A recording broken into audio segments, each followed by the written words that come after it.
நதி ஆபீஸில் வேலை செய்யும் அனைவரும் புறப்பட்டுக் கொண்டிருக்கும் பொழுது நதியும் சந்தியாவிடம் சென்று, நேரமாயிடுச்சு, நான் புறப்பட்டுட்டுமா என்று கேட்டாள். சந்தியா பதில் சொல்லாமல் யோசித்தபடி நின்றாள். இப்ப கிளம்புனாதான் சரியா இருக்கும். எனக்கு முன்னாடி திலீப் வீட்டுக்கு போயிட்டா எங்க போன எதுக்கு போனன்னு கேள்வி கேட்டுட்டே இருப்பான் என்றாள் நதி. சரி போ என்றாள் சந்தியா. நதி அங்கிருந்து புறப்படும் போது, ஒரு நிமிஷம் நில்லு என்றாள் சந்தியா. சரண் கிட்ட அதிகமா பேச்சு வச்சுக்காத, நான் சொல்றது உனக்கு புரியுதா என்றாள் சந்தியா. நல்லா புரியுது சந்தியா. பின்பு நதி வேகமாக புறப்பட்டு வீட்டிற்கு வருகிறாள். வீட்டிற்கு திலீப் இன்னும் வரவில்லை என்று தெரிந்த பின்புதான் அவளுக்கு நிம்மதியே வந்தது. திலீப் வீட்டின் கேட்டை திறந்து நுழையும் பொழுது பால்கனியில் நதி நின்று கொண்டிருப்பதை பார்த்தான். திலீப்பின் முகம் வாடி இருப்பதை கவனித்தாள் நதி. சிறிது நேரம் கழித்து நதி இருக்கும் இடத்திற்கு திலீப் வந்தான். அவள் செடிகளுக்கு தண்ணீர் ஊற்றி கொண்டிருப்பதை பார்த்து, நதி பிஸியா இருக்கியா, நான் உன்கிட்ட கொஞ்சம் பேசணும் என்றான் திலீப். சொல்லு திலீப், என்ன விஷயம் என்றான் நதி.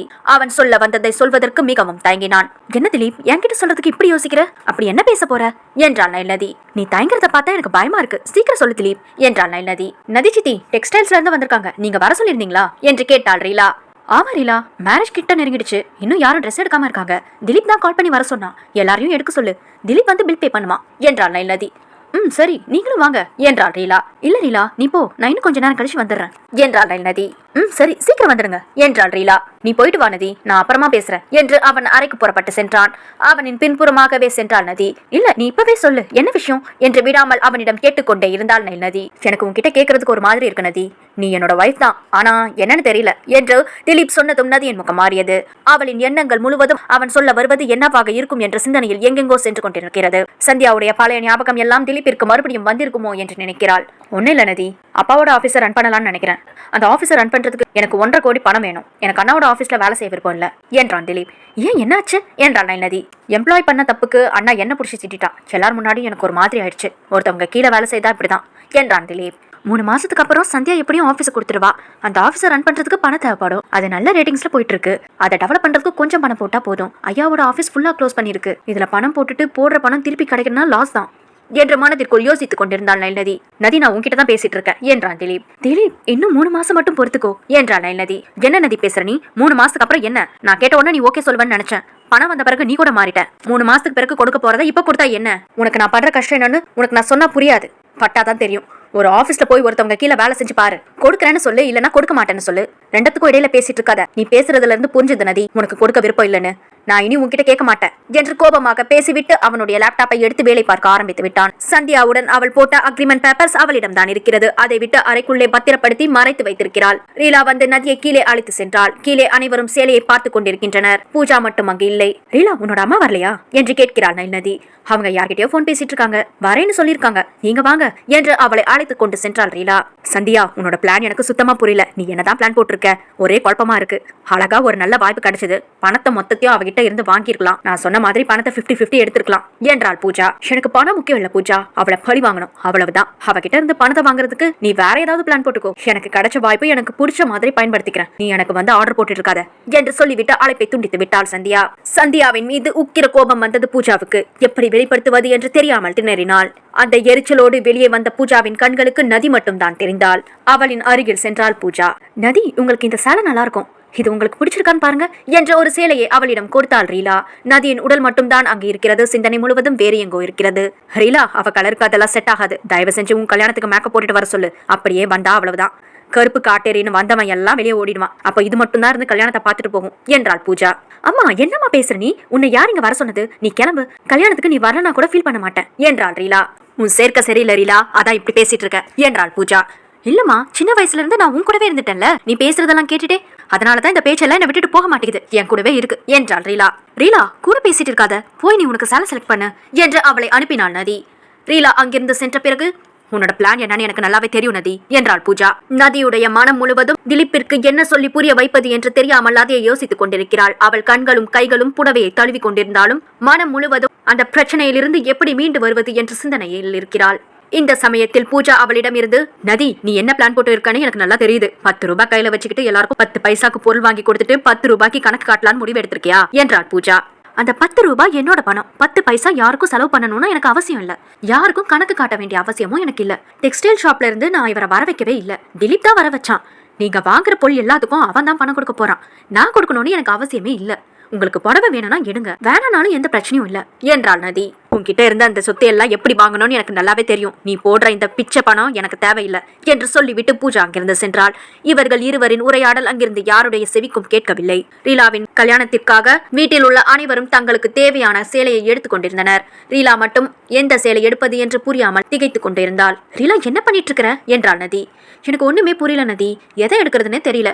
எனக்கு எது நல்லா இருக்கும், எனக்கு கொஞ்சம் ஹெல்ப் பண்றியா? தீனா கிட்ட கேட்டா உனக்கு எது போட்டாலும் நல்லா இருக்கும்னு போனை வச்சுட்டான் என்றாள் ரீலா. நீ புறப்பட்டு தீனா வீட்டுக்கு போ என்றாள் நதி. நீங்க என்ன சொல்றீங்க, எனக்கு ஒண்ணுமே புரியல என்றாள் ரீலா. தீனா தான் உன்னை வர சொன்னா என்றாள் நதி. என்ன சொல்ற நதி, இப்பதான் தீனா கிட்ட போன் பேசினேன், அவன் எதுவுமே சொல்லலையே என்றாள் ரீலா. தீனா வேற ஒரு பிளான் போட்டு வச்சிருக்காரு. அவர் போட்ட பிளான் நீ டேமேஜ் பண்ண மாதிரி இருந்திருக்கும், அதனாலதான் உங்ககிட்ட கோமா பேசிட்டு போன் வச்சிருப்பாருன்னு நினைக்கிறேன் என்றாள் நதி. என்ன பிளான் என்றாள் ரீலா. இன்னைக்கு ஈவினிங் உன்னை டெக்ஸ்டைல்ஸ்க்கு கூட்டிட்டு போறதா தீனாவுடைய அம்மா என்கிட்ட சொன்னாங்க. ஆனா உன்னோட அம்மா போன் பண்ணி என் பொண்ணுக்கு நாங்களே பாத்துக்கிறோம்னு சொல்லிட்டாங்களாம். அந்த கோவத்துல தான் தீனா இருப்பாங்கன்னு நினைக்கிறேன், அதனாலதான் உன்னை அங்க கிளம்பி போக சொல்றேன் என்றாள் நதி. அப்படியா, எனக்கு தனியா போக ஒரு மாதிரி இருக்கு, நீங்க கூட வரீங்களா என்றாள் ரீலா. நதிக்கு போக விருப்பமில்லை. காரணம், அங்க போயும் திலீப் பத்தி யோசிச்சுட்டே இருந்தா கூட போனதுக்கு எந்த பிரயோஜனமும் இல்லாத மாதிரி இருக்கும் என்று நினைக்கிறாள். சரி ரீலா, நான் திலீப் கிட்ட ஒரு வார்த்தை சொல்லிட்டு வரேன், நீ கிளம்பி ரெடியாரு என்று சொல்லிவிட்டு அறைக்குள் செல்கிறாள் நதி. திலீப் தன்னுடைய லேப்டாப்பில் வேலை பார்த்து கொண்டிருக்கிறான். திலீப், ரீலா கூட தீனா வீடு வரைக்கும் போயிட்டு வரட்டுமா என்று கேட்கிறான் நதி. நதி மேம், நீங்க எதுக்கு என்கிட்ட பர்மிஷன் கேட்டுட்டு இருக்கீங்க என்றான் திலீப். திலீப், ஏன் இப்படி பேசுற? உனக்கு ஐயாவோட கம்பெனி ரன் பண்றதுக்கு பணம் அவ்வளவுதானே, இருக்கிற பணத்தை வச்சு நான் என்ன பண்ண போறேன்? பத்திரத்தை எடுத்து வந்து அவன் அருகில் வைத்தாள் நதி. நதி அவன் அருகில் வைத்த அடுத்த நொடியே எடுத்து அவள் முகத்தில் வீசினான் திலீப். அதில் இருந்த காகிதம் அவள் முகத்தில் பட்டு ஆறை முழுவதும் சிதறியது. நான் கேட்ட உடனே எடுத்து கொடுத்திருந்தா உன்னை நினைச்சு நான் பெருமையா சொல்லிருப்பேன். உன்னோட உயிரை காப்பாத்துறதுக்கு நான் எவ்வளவு கஷ்டப்பட்ட தெரியுமா? எங்க அப்பா எனக்கு ஆசையா கொடுத்த ஆபீஸையே சேல் பண்ணிட்டேன். என்கிட்ட இருந்த மிகப்பெரிய சொத்தே அதுதான். உனக்காக நான் அதையும் இழந்து நிக்கிறேன். ஆனா உன்கிட்ட அவ்வளவு பணம் இருந்தும் கொஞ்சம் எனக்கு எடுத்து கொடுக்க மனசு வரல. நான் உன்னை என்னன்னு சொல்ல, உன் முகத்தை பாக்குறதுக்கு எனக்கு ஒரு மாதிரி இருக்கு. தயவு செஞ்சு கொஞ்ச நாள் என் எதிர வராத. உனக்கு அந்த சந்தியாவே பரவாயில்லன்னு இப்பதான் நினைக்கிறேன். உனக்காக என் வாழ்க்கையை தொலைச்சிட்டு இருக்கேன் என்று ஆவேசமாக பேசினான் திலீப். திலீப் பேச பேச நதிக்கு அழுகை மட்டும்தான் வருகிறது. உன்னோட பணத்தை வச்சுதான் நான் உயிர் வாழணும்னு எனக்கு எந்த அவசியமும் இல்ல என்றான் திலீப். ரீலா நதியை அழைக்க மாடிப்படி ஏறி வரும் சத்தம் கேட்டு கண்களை துடைத்துக் கொண்டு அவளுடன் சென்றாள் நதி. அவள் திரும்பி வருவதற்குள் இரவு 11:30 மணி ஆகிவிட்டது. அவள் அறைக்குள் நுழையும் பொழுது திலீப் உறங்கிக் கொண்டிருந்தான். வீசப்பட்ட காகிதம் அப்படியே சிதறி கிடந்தது. எல்லாவற்றையும் எடுத்து ஃபைலுக்குள் வைத்தாள். சந்தியாவின் கம்பெனியில் வேலை செய்த அழுப் ரீலாவுடன் வெளியில் சென்று வந்தது. அவளை படுத்தவுடன் உறங்க வைத்து விட்டது. மறுநாள் காலை அவள் விழித்து பார்க்கும் பொழுது அருகில் திலீப் இல்லை. உள்ளே வந்த வந்தனா, நதி எழுந்துட்டியா? காலையில இருந்து 3 முறை வந்து பார்த்துட்டேன், நீ தூங்கிட்டு இருந்த. உன்னை டிஸ்டர்ப் பண்ண கூடாதுன்னு போயிட்டேன். வருண் உன்கிட்ட பேசணும்னு சொல்லிட்டு இருந்தான், என்னன்னு தெரியல. எனக்கு நேரம் ஆயிடுச்சு, நான் கிளம்புறேன். நீ ஃப்ரெஷ் ஆயிட்டு என்ன விஷயம் அவன்கிட்ட போய் கேட்டுக்கோ என்றாள் வந்தனா. வருண் சார் இன்னும் ஆஃபீஸ்க்கு போகலையா என்றாள் நதி. உன்கிட்ட ஏதோ முக்கியமா பேசணுமா, பேசிட்டு தான் போவேன்னு சொல்லிட்டு இருக்கான், நீ சீக்கிரமா போய் பாரு என்றாள் வந்தனா. சரி என்றாள் நதி. ஃப்ரெஷ் ஆகிவிட்டு வருணை பார்ப்பதற்கு நதி சென்றாள். ஒரு பொண்ணு எழுந்து வர நேரமா இது என்று வருண் நதியை பார்த்து கேட்டான். இல்ல வருண் சார், நேற்று நைட்டு வீட்டுக்கு வர நேரம் ஆயிடுச்சு, அதனாலதான் என்றாள் நதி. அதனாலதானா, இல்ல காலையில இருந்து சாயங்காலம் வரைக்கும் வேலை பாத்தீங்களா என்று கேட்டான் வருண். நதி சற்று தடுமாறினாலும், வீட்டுல எல்லா வேலையும் பாக்குறதுக்கு தான் ஆள் இருக்காங்களே, நான் என்ன வேலை பார்க்க போறேன், நான் எந்த வேலையும் செய்யல என்றாள் நதி. ஆமா நதி, சொன்னாங்க என்றான் வருண். வருணுடைய பேச்சு வித்தியாசமாக இருந்தது. வருண் பேசுவதை வைத்து அவன் அப்படி பேசுவதற்கான காரணத்தை தேடினாள். பணம் கொடுக்கலன்ற விஷயத்த திலீப் வருண் கிட்ட சொல்லிருப்பானோ என்று யோசித்துக் கொண்டிருந்தாள் நதி. நேத்து திலீப் ஆபீஸ்ல வச்சு திட்டின, உன்கிட்ட சொன்னானா என்று கேட்டான் வருண். ஆமா சார் சொன்னான் என்றாள் நதி. நான் எதுக்காக அவன்கிட்ட சத்தம் போட்டேன்னு அவன்கிட்ட கேட்டியா என்றான் வருண். நான் எதுவும் கேட்கல, அவனே தான் சொன்னான். ஆபீஸ்ல வேற யாரோ பண்ண தப்புக்கு நீங்க திலீப்பை திட்டினதா சொன்னான் என்றாள் நதி. நேத்து ஈவினிங் ரொம்ப டென்ஷன் ஆயிட்ட நதி. தம்பியை திட்டோன்னு கஷ்டமா தான் இருந்துச்சு. அவனை நான் சத்தம் போட்டதுக்கு காரணமும் நீதான் என்றான் வருண். ஏன் சார் அப்படி சொல்றீங்க, நான் என்ன செஞ்சேன் என்று பூர்வத்தை சுருக்கி கொண்டு கேட்டாள் நதி. எதுவும் செய்யலன்னு சொல்லிட்டு எல்லாத்தையும் நீதான் செஞ்சுட்டு இருக்க நதி. அது அவனுக்கு வேணா தெரியாம இருக்கலாம், எனக்கு எல்லாம் தெரியும் என்றான் வருண். அவன் எப்பவும் சொன்ன வேலையை முழுசா செய்யறதே இல்ல, பாதியிலே விட்டுட்டு போயிடுவான். அவன் விட்டுட்டு போற பாதி வேலை வேற ஒரு ஆளை வேலைக்கு போட்டு அந்த வேலையை முடிக்க முடியுமா? அப்ப அவனுக்கும் சேலரி கொடுக்கணும்ல. ஒரே வேலைக்கு 2 பேருக்கு எப்படி சேலரி கொடுக்க முடியும் என்றான் வருண். நீங்க சொல்றது சரிதான் சார், ஆனா அவன்கிட்ட பொறுமையா சொல்லியிருந்தா அவன் கண்டிப்பா ஒழுங்கா செஞ்சிருப்பான் என்றான் நதி. பாரா, உன் வீட்டுக்காரரை விட்டு கொடுக்காம பேசுற. சரி, அவனுக்கும் எனக்கும் தான் மிஸ் அண்டர்ஸ்டாண்டிங், உனக்கும் அவனுக்கும் என்ன பிரச்சனை என்றான் வருண். உங்களுக்கு எப்படி தெரியும் வருண் சார் என்றாள் நதி. நான் என்ன அமெரிக்காவிலயா இருக்கேன், வீட்டுல தானே இருக்க நதி என்றான் வருண். ஒன்னும் இல்ல சார், ஐயாவோட ஆபீஸை ரன் பண்றதுக்கு அவன் பணம் கேட்டான். நான் தான் இன்னும் கொஞ்ச நாள் போகட்டும்னு சொன்னேன். அதுக்கு என் மேல கோவமா இருக்கான். பணம் வந்த பிறகு மாறிட்டேன்னு சொல்றான். அதுக்கப்புறம் கொடுக்கறேன்னு சொன்னேன். பேப்பர்ஸ் எல்லாம் தூக்கி போட்டுட்டு ரொம்ப சுத்தமா பேசிட்டான். அவன் பேசினதெல்லாம் கஷ்டமா தான் இருந்துச்சு. ஆனா அவனோட இடத்துல இருந்து யோசிச்சு பார்க்கும்போது நானா இருந்தாலும் அப்படிதான் பேசிப்பேன்னு தோணுச்சு.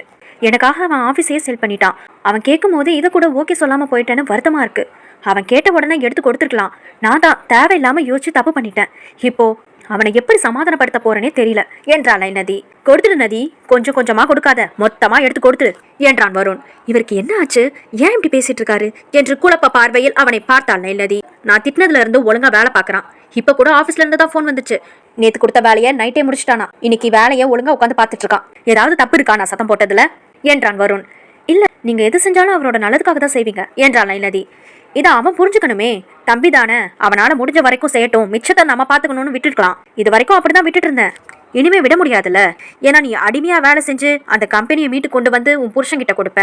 அவன் சரியா பொறுப்பில்லாம ரன் பண்ணி கம்பெனியை ஒரேடியா இழுத்து மூட வச்சிடுவான். நீ கஷ்டப்பட்டு அடிமை வேலை செஞ்சது வீணா போயிடும்ல என்று வருண் சொல்லி முடித்தவுடன் நதியுடைய முகம் மாறியது. என்ன அப்படி பாக்குற, நான் சொன்னது சரிதானே என்றான் வருண். சார், அடுத்து என்ன பேசுவது என்று தெரியாமல் திணறிக் கொண்டிருக்கிறாள் நதி. எனக்கு எப்படி தெரியும் நினைக்கிறியா? நான் முன்ன மாதிரி கிடையாது நதி, ரொம்ப மாறிட்டேன். உனக்கு வித்தியாசம் தெரியல. எல்லாரும் நல்லவங்கன்னு நம்பிட்டு இருந்த காலம் எல்லாம் போயிடுச்சு. எல்லாரும் நல்லவங்களா மாறிட்டாங்கன்னு யார் மேலேயும் நம்பிக்கை வைக்க முடியாது. எந்த பக்கம் விஷ தடவிய பாம்பு வருதுன்னு பாத்துக்கிட்டே இருக்கணும்ல. கண்ணை மூடி தூங்கிட்டு இருந்தா எப்படி தெரியும் என்று பேசிக் கொண்டிருந்த வருண் திடீரென போய் அக்ரிமெண்ட் ஃபைலை கொண்டு வா என்று நதியிடம் சொன்னான். நதி சிலை போல் அங்கேயே நின்று கொண்டிருந்தாள். அவனுக்கு தெரிந்து விட்டது என்ற அதிர்ச்சியிலிருந்து அவளால் மீண்டு வரவே முடியவில்லை. நதி, என்ன சொன்னது கேட்கலையா? சீக்கிரமா போய் அந்த ஃபைலை எடுத்துட்டு வா என்று அழுத்தமாக பேசினான் வருண். இப்ப போய் எடுத்துட்டு வர போறியா இல்ல திலீப்க்கு ஃபோன் பண்ணி சொல்லட்டுமா என்றான் வருண். இல்ல வேணாம் சார், அவன் ஆல்ரெடி என் மேல சம கோவத்துல இருக்கான். இது தெரிஞ்சிச்சுன்னா அவ்வளவுதான். வேணாம் சார், நான் போய் எடுத்துட்டு வரேன் என்று தன்னுடைய அறைக்கு சென்று அக்ரிமெண்ட் ஃபைலை கொண்டு வந்த வருணிடம் கொடுக்கிறாள். நதி கொண்டு வந்த ஃபைலை பிரித்து படித்துக் கொண்டிருந்தான் வருண். அடுத்து என்ன செய்ய போகிறார் என்ற பயத்தில் நடுக்கத்தோடு நின்று கொண்டிருக்கிறாள் நதி. அவன் பேச ஆரம்பிப்பதற்குள் நதியை முந்திக் கொண்டாள். சார் ப்ளீஸ் சார், இதை யார்கிட்டயும் சொல்லாதீங்க. 3 மாசம் தானே சார், சீக்கிரமா போயிடும். திலீப்க்கு பிடிச்ச ஆஃபீஸை நான் மீட்டு கொண்டு வந்தாலே எனக்கு போதும். இது திலீப்க்கு தெரிஞ்சா கண்டிப்பா அவகிட்ட போய் சண்டை போடுவான். என்கிட்ட பேசவே மாட்டான். நேற்று பழைய ஆஃபீஸை ரன் பண்றதுக்கு பணம் கேட்டப்ப கூட இந்த ஒரு ரீசனுக்காக தான் நான் யோசிச்சேனே தவிர அவனுக்கு கொடுக்க கூடாதுன்னு என் மனசுல சத்தியமா எந்த ஒரு எண்ணமும் இல்லை சார் என்றாள் நதி. பேசி முடிச்சிட்டியா நதி? எனக்கு ஒரு சந்தேகம். திலீப் உனக்கு அவ்வளோ பிடிக்குமா என்றான் வருண். எனக்கு இப்போதைக்கு இருக்கிற ஒரே ஆறுதல் அவன் மட்டும்தான். நான் இப்போ உயிரோடு இருக்கிறதுக்கு அவன் தான் காரணம். அவன் மேலே எப்படி சார் லவ் இல்லாமல் இருக்கும் என்றான் நதி. அக்ரிமெண்ட் ஸ்ட்ராங்கா இருக்கு. 3 மாசத்துக்கு அப்புறம் ஆஃபீஸ் கைக்கு வந்துடும். அது பிரச்சனை இல்லை. உன்னால முடியுமா? அவளை பத்தி உனக்கு நல்லாவே தெரியும். உன்னோட ஹெல்த்துக்கு ஏதாவது ப்ராப்ளம் வர மாதிரி செய்ய போறா. எனக்கு அதுதான் பயமா இருக்கு. நான் பயப்படுற மாதிரி ஏதாவது ஆயிடுச்சுன்னா இது உனக்கு தெரியும்ல, நான் ஏன் என்கிட்ட முன்னாடியே சொல்லலன்னு கேட்பான். இப்பதான் ஒரு பெரிய ஆபத்துல இருந்து தப்பிச்சு வந்திருக்கிற, மறுபடியும் போய் சிக்கிடக்கூடாதுல்ல. அதனாலதான் உன்னை கூப்பிட்டு விசாரிக்கலாம்னு நினைச்சேன். பேப்பர்ஸ்ல சைன் போடுறதுக்கு முன்னாடி என்கிட்ட ஒரு வார்த்தை கேட்டுருக்கலாம்ல. சரி விடு, இதுக்கப்புறம் இந்த பேப்பரை என்ன பண்ணலான்னு நான் விசாரிச்சு சொல்றேன். நீ இனிமே சந்தியாவோட ஆஃபீஸ் பக்கமே போகாத என்றான் வருண். சார், ஒரு நிமிஷம் இருங்க சார். நான் உடம்பு சரியில்லாம ஹாஸ்பிட்டல் இருக்கும்போது முடிச்ச வரைக்கும் பார்க்கலாம், முடியலன்னா விட்டுடலாம் அப்படின்னு சொல்லிருக்கலாம்ல. நீங்களும் திலீப் கூட சேர்ந்துக்கிட்டு அவன் பண்ண தியாகத்தை அக்செப்ட் பண்ணிருக்கீங்க. நான் அவனுக்காக ஏதாவது பண்ணணும்னு நினைக்கிறேன். என் உயிரை காப்பாத்தினவனுக்காக 3 மாசம் அடிமையா வேலை செஞ்சா நான் எதுவும் குறைஞ்சு போயிட மாட்டேன் சார். இந்த விஷயத்துல நீங்க தலையிடாதீங்க சார் என்று வருணுக்கு எதிராக பேசினாள் நதி. 3 மாசத்துக்கு அப்புறம் ஆபீஸ் அவனோட கைக்கு வந்து நீ அவன் கூட இல்லனா அவன் சந்தோஷமா இருப்பான்னு நினைக்கிறியா? அவனோட சந்தோஷமே நீதான். எப்ப புரிஞ்சுக்க போறேன்னு தெரியல. உன்னோட தியாகத்துக்கு நான் தடையா இல்ல போனதி. ஆனா அது வரைக்கும் இந்த பேப்பர்ஸ் என்கிட்ட பத்திரமா இருக்கட்டும் என்றான் வருண். நீங்க இந்த அக்ரிமெண்ட் பத்தி யார்கிட்டயும் சொல்ல மாட்டேன்னு சொல்லுங்க என்றான் நதி. நானா எதுவும் சொல்ல மாட்டேன் நதி. அவனுக்கு தெரிஞ்சிச்சுன்னா நீ என்கிட்ட வந்து கேட்க கூடாது. என்னால முடிஞ்ச வரைக்கும் இந்த 3 மாசம் திலீப்க்கு எவ்வளவு ட்ரைனிங் கொடுக்க முடியுமோ கொடுக்குறேன். உன்னோட கஷ்டம் வீணாக கூடாதுன்ற ஒரே காரணத்துக்காக தான் நான் என் தம்பியை கஷ்டப்படுத்த போறேன் என்று சொல்லிவிட்டு வருண் அறையில் இருந்து வெளியே சென்றான். வருண் சார் சொல்லிட்டு போறத பார்த்து இன்னும் 3 மாசம் எனக்கு நரகமா இருக்கும் போலயே. ஆபீஸ்ல வருண் சார் திலீப்க்கு நெருக்கடி கொடுத்தா அவன் அந்த கோபத்தை எல்லாம் என் மேல காட்டுவான். எப்படி சமாளிக்க போறேன்னு தெரியலையே என்றாள் நதி. அச்சோ, நேரம் ஆயிடுச்சு என்று கடிகாரத்தை பார்த்து சத்தமிட்டவள் வேக வேகமாக புறப்பட்டுக் கொண்டிருக்கிறாள். நதி ஆபீஸ்க்குள் நுழைவதை கேமராவின் வழியே பார்த்து கொண்டிருந்தாள் சந்தியா. தன்னுடைய அறையை விட்டு வெளியே வந்து அனைவரும் கேட்கும்படி, வானதி, ஆபீஸ் மேனேஜர்ஸ் எல்லாம் வந்துட்டாங்க, வேலை செய்யறவங்க கூட வந்துட்டாங்க, வாட்ச்மேன் கூட கரெக்டா டைம்க்கு வந்துட்டாரு. மேடம், உங்களுக்கு தான் சரியா டைம்க்கு வர முடியல போல என்றாள் சந்தியா. சாரி மேம், இனிமேல் கரெக்டா டைம்க்கு வந்துட்டேன் என்று மூச்சிரைத்தபடி சொன்னாள் நதி. உன்னோட சாரி எனக்கு ஒன்றும் தேவையில்லை நதி. என்னோட ஆஃபீஸ்க்கு 5 மினிட்ஸ் லேட்டா வந்தா ஈவினிங் வீட்டுக்கு போறதுக்கு முன்னாடி 1/2 மணி நேரம் எக்ஸ்ட்ரா ஒர்க் பண்ணிட்டு தான் போகணும் என்றாள் சந்தியா. என்றாள் நதி. என்னோட டேபிள்ல காஃபி கொட்டிடுச்சு, போய் கிளீன் பண்ணு என்றாள் சந்தியா. என்றாள் நதி. வேண்டுமென்றே சரண் நதியை சந்தியா திட்டிக் கொண்டிருக்கும் போது நதிக்கு முன்பாக கடந்து சென்று அவளை பார்த்து சிரித்தபடி சென்றான். அவனை பார்த்தும் பார்க்காதது போன்றிருந்தாள் நதி. பின்பு நதி சந்தியாவின் அறைக்குள் சென்று டேபிளை சுத்தம் செய்து கொண்டிருக்கும் பொழுது அங்கு வேலை செய்யும் ஒரு பெண், மேம், உங்களுக்கு நான் ஹெல்ப் பண்ணட்டுமா என்று கேட்டாள். இல்ல வேணாம் என்றாள் நதி. மேம், எங்க எல்லாரையும் சீக்கிரட்டா வாட்ச் பண்றதுக்கு தான் சந்தியா மேடம் உங்களை வேலைக்கு சேர்த்திருக்காங்களா? உங்களுக்கு சம்பளம் மாசம் 2 லட்சம் 3 லட்சம் எல்லாம் சொல்றாங்க, உண்மையாவா என்றாள் அந்த பெண். நதி குழப்பத்தோடு வாய் பிளந்து அவளை பார்த்து கொண்டிருந்தாள். உள்ளே வந்த சந்தியா, வேலை எதுவும் இல்லையா, கதை பேச ஆரம்பிச்சிட்டீங்க என்று சந்தியா பேசியவுடன் அந்த பெண் விறுவிறுவென்று அவளது அறையை விட்டு சென்றாள். காலரை தூக்கி விட்டு கொண்டு உள்ளே வந்த சரண் சந்தியாவுடன் பேசிக் கொண்டிருந்தான். சந்தியா மேடம், கோல்ட் ஃபிஷ் என்று சொல்லிவிட்டு அப்படியே நிறுத்திவிட்டாள் நதி. சரண் விழி பிதுங்கி நின்றான். என்னது நதி என்றாள் சந்தியா. ஒன்னும் இல்ல மேம், நம்ம ஆபீஸ்ல கோல்ட் ஃபிஷ் டேங்க் இருக்கு போல. அது ரொம்ப மறைவா இருக்கிற மாதிரி இருக்கு. அந்த டேங்கை நான் சரண் சாருடைய கேபினுக்கு முன்னாடி இருக்கிற இடத்துல ஷிஃப்ட் பண்ணிட்டுமா? அது எல்லாருக்கும் வந்து போற இடத்துல இருக்கு, பாக்குறதுக்கு அழகா இருக்கும் என்றாள் நதி. சரி நதி, அந்த வேலையை முடிச்சுட்டு கொஞ்சம் சீக்கிரமா வா என்றாள் சந்தியா. ஓகே மேடம் என்றாள் நதி. சந்தியாவிடம் விரைவாக பேசி முடித்துவிட்டு தன்னுடைய கேபின் பக்கம் வருகிறான் சரண். ஃபிஷ் டேங்கரை மாற்றுவதற்கு அவள் ஏற்பாடுகள் செய்து கொண்டிருந்தாள். கோபமாக சென்ற சரண், ஏய் என்ன பூச்சாண்டி காட்டுறியா? உனக்கு வேணும்னா ஆஃபீஸில் இருக்கிறவங்க பயப்படலாம், நான் பயப்பட மாட்டேன். உன்னால என்ன பண்ண முடியும்? ஒரே அடிதான், உசுறு இருக்காது. பொண்ணுன்னு தான் அமைதியா இருக்கேன், என்கிட்டலாம் வாழ ஆட்டிட்டு இருக்காத. வந்தியா, காஃபி டம்ளர் கழுவுனியான்னு இருக்கணும்.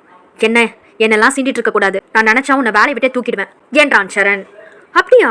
அப்படியெல்லாம் பண்ணாதீங்க சார் அப்படின்னு சொல்லுவேன்னு எதிர்பார்த்தியா சரண்? போ, முடிஞ்சா பண்ணு என்றாள் நதி. இன்னும் 24 மணி நேரத்துல கண்ணை கசக்கிட்டு இந்த ஆஃபீஸ்ல இருந்து வெளியே போக போறேன். அதை நான் பார்த்து ரசிக்க போறேன் என்றான் சரண். என்னை பார்த்தா உனக்கு காமெடியா தெரியுதா? சிரிக்கிற என்றான் சரண். சரண் தன்னுடைய நண்பனிடம் சென்று, டேய் வேலையெல்லாம் அப்புறமா பார்த்துக்கலாம், அவளை இந்த வேலையை விட்டு தூக்குறதுக்கு நல்ல ஐடியா சொல்லு என்றான் சரண். யார சொல்ற என்றான் அவன் நண்பன். நதி என்றான் சரண். இங்க பாரு, என்ன நம்பி என் பொண்டாட்டி இருக்குடா, ஒரு புள்ளைய வேற பெத்து போட்டு வச்சிருக்கேன். சம்பாதிச்சுட்டு போகலனா வீட்டுல மதிப்பு கிடையாது, என்ன விடுறா சாமி என்றான் அவன் தோழன். உன்கிட்ட போய் ஐடியா கேட்க வந்த பாரு, என் புத்திய சேர்ப்பால அடிக்கணும், நானே பாத்துக்கிறேன் என்றான் சரண். வம்ப விலை கொடுத்து வாங்காம இருந்தா சரிதான் என்றான் அவன் தோழன். என்னை எனக்கு பாத்துக்க தெரியும், அதான் ஐடியா கொடுக்க முடியாதுன்னு சொல்லிட்டல, நீ உன் வேலையை மட்டும் பாரு, நான் பாத்துக்கிறேன் என்றான் சரண். தன்னுடைய இருக்கையில் உட்கார்ந்து கொண்டு வேலை பார்க்காமல் அவளை துரத்துவதற்கு என்ன செய்வது என்று யோசித்துக் கொண்டிருந்தான் சரண். நதி அவனிடம் சென்று, சந்தியா மேம் ஃபைல் வாங்கிட்டு வர சொன்னாங்க என்றாள். என்ன ஃபைல் என்றான் சரண். என்ன ஃபைலா? 1/2 மணி நேரத்துக்கு முன்னாடி சீக்கிரமா முடிச்சு கொடுக்க சொல்லி ஒரு ஃபைல் கொடுத்து அனுப்புனாங்களாமே, அதை வாங்கிட்டு வர சொன்னாங்க. அவங்க முக்கியமான விஷயமா வெளியே போகணுமா, சீக்கிரம் கொடுங்க என்றாள் நதி. ஹச்சோ என்று நெற்றியில் அடித்துக் கொண்டு நின்றான். அது இன்னும் கொஞ்சம் வேலை இருக்கு, நானே முடிச்சுட்டு கொண்டு போய் கொடுக்குறேன், நீ போ என்றான் சரண். ஓகே என்றாள் நதி. சந்தியாவே புறப்பட்டு சரணுடைய கேபினுக்கு வந்திருந்தாள். சரண், ஏன் இன்னும் முடிக்காம வச்சிருக்கீங்க? நான் எப்போ கொடுத்தேன் என்றாள் சந்தியா. மேம் ஒரு 10 மினிட்ஸ் என்றான் சரண். அவனிடமிருந்து ஃபைலை வாங்கி பார்த்த சந்தியா, இன்னும் ஸ்டார்ட் பண்ணவே இல்லையா? என்ன சார், என்ன ஆச்சு உங்களுக்கு? எப்பவும் ஒர்க்கை ஃபாஸ்ட்டாக பண்ணுவீங்க, நான் உங்களை வாட்ச் பண்ணிட்டே தான் இருக்கேன், உங்களுக்கு என்ன பிரச்சனை என்றாள் சந்தியா. இல்லை மேம், கொஞ்சம் தலைவலியாக இருந்துச்சு, அதனால தான் என்றான் சரண். அதை என்கிட்ட சொல்லணும் சரண், நான் வேற யார்கிட்டயாவது ஒர்க்கு கொடுத்துருப்பேன்ல, கொடுங்க என்று அவனிடமிருந்து பிடுங்கிக் கொண்டு வேறொருவரிடம் சென்று கொடுத்தாள். குட்டி போட்ட பூனை போல சந்தியாவுடனே சுற்றி கொண்டிருந்தாள் நதி என்று அலுவலகமே அதிரும்படி சத்தமாக அழைத்தாள் சந்தியா. அவள் அழைத்தவுடன் அவள் இருக்கும் பக்கம் ஓடி வந்தாள் நதி. என்ன மேம், என்ன ஆச்சு என்று பதட்டமாக கேட்டாள் நதி. இந்த ஃபிஷ் டேங்க்ல ஒரே ஒரு கோல்ட் ஃபிஷ் மட்டும் தான் இருந்துச்சு, இப்போ 2 இருக்கு, யார் கொண்டு வந்து போட்டது என்று கேட்டாள் சந்தியா. மேம், இந்த கோல்ட் ஃபிஷ்ஷை வாங்கிட்டு வந்து விட்டது சரண் சார் தான் என்றாள் நதி. சீக்கிரமா போய் சரணை கூட்டிட்டு வா என்றாள் சந்தியா. சரிங்க மேடம் என்று வேகமாக சென்று சரணுக்கு முன்பாக மூச்சு இறைக்க நின்றாள் நதி. என்ன விஷயம், எதுக்கு இப்படி வேகமா ஓடி வர என்று கேட்டான் சரண். உங்களை சந்தியா மேடம் கூட்டிட்டு வர சொன்னாங்க, ரொம்ப கோபமா இருக்காங்க என்று சரணை அவசரப்படுத்தினாள் நதி. நீ ஏதாவது போட்டு கொடுத்துட்டியா என்றான் சரண். அதுக்கான நேரம் இன்னும் வரல சரண் சார், அவங்க வேற எதுக்கோ கூப்பிடுறாங்க, நீங்க சீக்கிரமா போங்க என்றாள் நதி. என்னவாக இருக்குமோ என்று அடித்து பிடித்து சரண் சந்தியாவிற்கு முன்பு சென்றான். சொல்லுங்க சந்தியா மேடம், ஏதாவது பிரச்சனையா என்று கேட்டான் சரண். இந்த டேங்க்ல ஒரே ஒரு ஃபிஷ் தானே இருந்துச்சு, இன்னொரு ஃபிஷ்ஷை நீங்க வாங்கிட்டு வந்து போட்டீங்களா என்று சரணிடம் கேட்டாள் சந்தியா. அவள் பேச்சில் இருந்தே அவள் கோபமாக இருக்கிறாள் என்பதை புரிந்து கொண்டான் சரண். எப்பொழுதும் சந்தியா கோபமாக பேசினால் அமைதியாக கேட்டுவிட்டு வந்து விடுவான் சரண். ஆனால் இன்று அப்படி இல்லை. அவளுக்கு பதில் சொல்ல ஆரம்பித்தான். எஸ் மேம், நான் தான் வாங்கிட்டு வந்தேன். இவ்வளோ பெரிய ஃபிஷ் டேங்க்ல அந்த ஒரு ஃபிஷ் மட்டும் தனியா இருந்துச்சு, அதான் அதுக்கு துணையா இருக்கட்டுமேனு வாங்கிட்டு வந்து போட்டேன் என்றான் சரண். நான் தனியா இருக்கிறேன், எனக்கு துணை வேணும்னு உங்ககிட்ட வந்து கேட்டுச்சா? தனியா இருக்கும் போது சந்தோஷமா இருந்திருக்கும், உங்களை யார் தேவையில்லாத வேலையெல்லாம் பார்க்க சொன்னது என்றாள் சந்தியா. இல்ல மேம், நீங்களே நல்லா பாருங்க, துணை வந்ததுக்கு அப்புறம் தான் அது ரொம்ப ஆக்டிவா இருக்கு என்றான் சரண். உங்களுக்கு எல்லாம் சொன்னா புரியாது சரண், நீங்க வாங்கிட்டு வந்ததுக்கு ஒன்னும் ஆகாது, அது உயிரோட தான் இருக்கும். ஆல்ரெடி ஒன்னு இருந்துச்சுல, அது இன்னும் சரியா 2 நாள்ல செத்துரும் பாருங்க என்று சொல்லிவிட்டு அவள் தன்னுடைய அறைக்கு சென்று விட்டாள். நதி வந்து சரணுக்கு கை கொடுத்தாள். சூப்பர் சரண், வேற லெவல் பின்னிட்டீங்க என்றாள் நதி. இதெல்லாம் உன்னோட வேலைதானா? என்ன நீதான் போட்டு கொடுத்தியா என்றான் சரண். போட்டு கொடுத்ததுலயும் ஒரு நல்ல விஷயம் நடந்திருக்கு சரண் என்றாள் நதி. என்ன நல்ல விஷயம்? ஆல்ரெடி இருந்த ஃபிஷ் 2 நாள் செத்து போய்டும் சொல்லிட்டு போறா, இது உனக்கு நல்ல விஷயமா என்றான் சரண். சந்தியா மேடம் ரூம்ல தனியா தான் இருக்காங்க, போயிட்டு 4 வார்த்தை ஹார்ட் டச் பண்ற மாதிரி பேசிடுவாங்க என்று சரணிடம் சொன்னாள் நதி. செம ஐடியா, தேங்க்யூ. ஆமா, இதெல்லாம் நீயா சொல்ற, ஏதாவது உள்குத்து வச்சிருக்கியா என்ன என்றான் சரண். சத்தியமா இல்ல, சீக்கிரம் போயிட்டு வாங்க என்றான் நதி. போயிட்டு வந்து உன்னை கவனிச்சுக்கிறேன் என்று சொல்லிவிட்டு மானை போன்று துள்ளி குதித்து சென்றான் சரண். எக்ஸ்கியூஸ் மீ மேம் என்றான் சரண். என்னை யாரும் இப்ப டிஸ்டர்ப் பண்ண வேணாம் என்றாள் சந்தியா. டிஸ்டர்ப் பண்ண வரல மேம் என்று அவள் அனுமதி கொடுப்பதற்கு முன்பாகவே உள்ளே சென்றான் சரண். நீங்க சொன்ன மாதிரி சரியா 2 நாள்ல ஒரு ஃபிஷ் செத்து போச்சுன்னா தனிமை தான் நல்லதுன்னு நான் ஏத்துக்கிறேன். ஆனா 2மே உயிரோட இருந்துச்சுன்னா வாழ்க்கைக்கு துணை வேணும்னு நீங்க புரிஞ்சுக்கணும். கண்டிப்பா புரிஞ்சுப்பீங்க என்று சொல்லிவிட்டு அவன் அறையில் இருந்து வெளியே சென்றான். அவனை மடக்கி பிடித்து அவளிடம் என்ன பேசினாள் என்பதை கேட்டு தெரிந்து கொண்டாள் நதி. பின்பு சரண் நதியிடம் புலம்ப ஆரம்பித்து விட்டான். நான் வர இப்படி சொல்லிட்டு வந்துட்டேன், அந்த ஃபிஷ் செத்து போச்சுன்னா அப்புறம் என்ன பண்றது நதி என்றான் சரண். நீ அதை நினைச்சு கவலைப்படாத சரண், நான் பாத்துக்கிறேன். அந்த ஃபிஷ் 2ம் உயிரோடு இருக்கிறது என்னோட பொறுப்பு என்றான் நதி. உன்னை நம்ப முடியாது, நீ அதை விஷம் கொடுத்து கொண்டுட்டனா என்றான் சரண். யாருக்கு விஷம் வச்சு கொள்ளணும் யாருக்கு வைக்க கூடாதுன்னு எனக்கு நல்லாவே தெரியும் சரண். நீங்க சொல்ல வேண்டியது அவசியம் இல்ல என்றான் நதி. நீ ஏதோ பெரிய பிளானோட வந்திருக்கியா, ஆனா என்னன்னு என்னால புரிஞ்சுக்கவே முடியல என்றான் சரண். என்னாலேயே என்ன புரிஞ்சிக்கவே முடியல. நீங்க எங்க போய் புரிஞ்சுக்க போறீங்க? சீக்கிரமா போய் வேலையை பாருங்க, இன்னும் கொஞ்ச நேரத்துல சந்தியா மேடம் வந்து ஃபைல் கேட்பாங்க என்றான் நதி. நல்ல வேலை ஞாபகப்படுத்தின, நான் மறந்தே போயிட்டேன் என்று மறுபடியும் அவன் வேலை செய்ய ஆரம்பித்து விட்டான். பார்க்கும் போதெல்லாம் இருவரும் கடுகடு என்று இருப்பார்கள். இன்று ஏனோ தெரியவில்லை, மழை பெய்து இருவருக்கும் இடையில் எரிந்து கொண்டிருந்த நெருப்பை கொஞ்சம் கொஞ்சமாக அணைக்கிறது. இது எங்கு சென்று போய் முடியுமோ? மூவரின் கண்களும் அந்த ஃபிஷ் டேங்கின் மீது மட்டும்தான் இருந்தது. அடிக்கடி அதை கடந்து செல்லும் போதெல்லாம் அதை கவனிக்கின்றனர். அக்கறை என்ற பெயரில் நதி போகும்பொழுது கொஞ்சம் அதுக்கு உணவை அளித்துவிட்டு சென்றாள். அவள் போட்டுவிட்டு சென்றது தெரியாமல் சரண் போட்டுவிட்டு செல்கிறான். அன்று மாலை நதி வீட்டிற்கு சென்று கொண்டிருக்கும் பொழுது 2 சக்கர வாகனத்தில் சென்று சரண் அவளை மடக்கினான். அந்த நிமிடம் அவள் மிகவும் பயந்து போனாள். அவள் கண்களில் பயத்தை பார்த்த சரண், நான் அவ்வளவு மோசமானவன் கிடையாது நதி, உங்ககிட்ட நான் கொஞ்சம் பேசணும், ஆபீஸ்ல பேச முடியாது அதான் என்றான் சரண். சரண், எனக்கு மேரேஜ் ஆயிடுச்சு, எங்க வீட்டுல இருந்து யாராவது பார்த்தாங்கன்னா தப்பா புரிஞ்சுப்பாங்க, தயவு செஞ்சு வழிவிடுங்க, முக்கியமான விஷயமா இருந்தாலும் ஆபீஸ்ல பேசிக்கலாம் என்றான் நதி. சாரி என்று அவன் வழிவிட்ட பிறகு அங்கிருந்து வேகமாக நடந்து சென்றாள் நதி மீது திலீப்பிற்கு வந்த கோபம் 1% கூட குறையாமல் இருந்தது. அவளை பார்த்தும் பார்க்காதது போன்று கடந்து செல்கிறான். அவன் தன்னை பார்ப்பான் என்று எதிர்பார்ப்போடு இருந்தாள் நதி. வேண்டும் என்றே அவனுக்கு முன்பாக செல்வதும் நடப்பதுமாக இருந்தாள் நதி. திலீப் முன்பு போல் இல்லை, வேலையில் அதிக கவனம் செலுத்த ஆரம்பித்து விட்டான். வீட்டிற்கு வந்த பிறகு கூட வேலையை தான் பார்த்து கொண்டிருக்கிறான். இது நதியை மிகவும் சங்கடத்திற்கு உள்ளடக்கியது. திலீப் திலீப் என்று அவனுடைய பெயரை 2 முறை அழைத்தாள் நதி. ஆனால் அவன் திரும்பி கூட பார்க்கவில்லை. திலீப், நான் உன்கிட்ட தான் பேசிட்டு இருக்கேன், நான் கூப்பிடுறது உனக்கு கேட்கலையா என்று கேட்கிறாள். அவனிடமிருந்து எந்த பதிலும் வரவில்லை.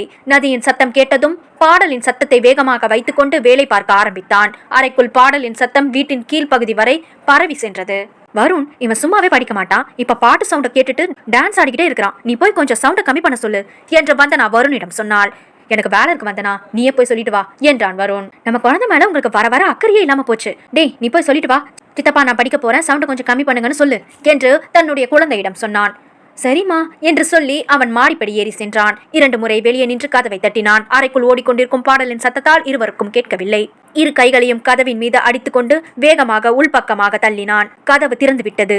கதவு திறந்து அவன் உள்ளே வருவதை இருவரும் கவனிக்கவில்லை.